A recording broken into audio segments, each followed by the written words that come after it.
Nasa Surigao City po. Surigao City. Kamusta ho kayo nang nakausap po ninyo noong nakarang buwan? Medyo, hindi na siya ano sir eh. Si malayo daw. Malayo ka sa kanya. Wala namang problema yun. Basta magkasundo kayong dalawa, ikaw pupunta sa kanya. Ganun.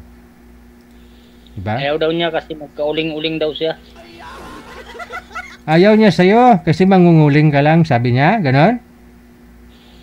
Hindi naman niya sinabi, baka magkauling-uling siya ba? Yun ang sinabi ko, baka ayaw niya sa akin dahil mag-uuling lang ako. Ay, wag niya ho kayong maliitin. Magkano nga ho kita mo sa isang araw sa pagre-repack ng uling? 5,000. Malaki pa ho kinikita nito sir kaysa sa akin sa mga nag-opisina. Oh, malaki ho. Ilang sako ngayon na didispose mo, mga nahatid mo araw-araw sir? Ng uling? Ngayon medyo mahina sir, 30 sacks.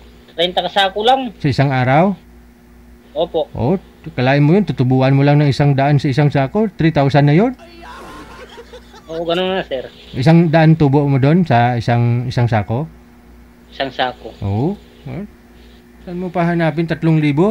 Kahit anong ikot mo dito sa buong Pilipinas, wala kang makitang 3,000 sa daan hay.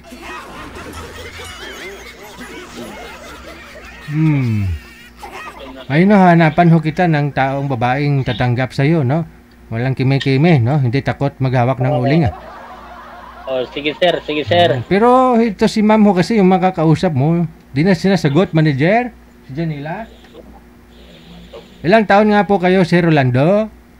48 sir. 48 years old na. No? Tapos so yung asawa mo sana?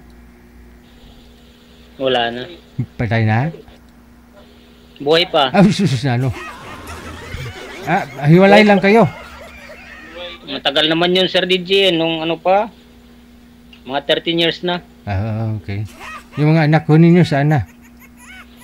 Sa Pangasinan. Bali ho yung asawa mo taga Pangasinan? Opo. Dito ho kayo nagsama sa Pangasinan?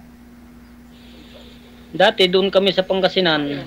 Tapos nung lumipat siya sa kabilang bahay, ako yung lumayo.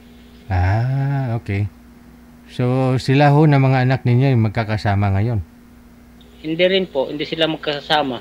Sino po yung mga kasama ng mga anak ko yung lolo nila. Sus, sino ipapadala ka ho doon sa mga anak mo? Nagpapadala ko sa nila araw-araw. Araw-araw ha? Wow. Araw-araw talaga? Araw-araw talaga sir, kasi baon sa pag-aaral, hindi naman pwedeng mag-absent. Hindi pwede mo naman once a week kung sabagay. No? Para at least alam nila na parang katabi mo lang sila, alam mo yung mga ginagalaw nila. No? Okay, good morning muna kayo sa akin bago kayo sindan sa GCash. Ganun, no? Sige ho, sir, ha? Sir Rolando, hahanap muna ako. Baba nyo muna yung tawag, sir. Cancel nyo po muna. Okay, kayo. Wala si Janila, manager. Hindi sinasagot yung tawag, no? Pero online po siya. Kita mo lang. Nabira klase babae.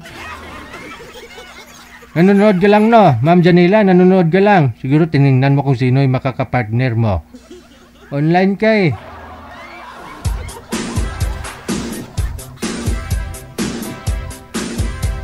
Medyo mahirap po kasi mag-uling ngayon. Maulan, no? Tuloy-tuloy yung ulan, no? Naranasan ko rin ho nung araw, nanguling kami. Puro abo.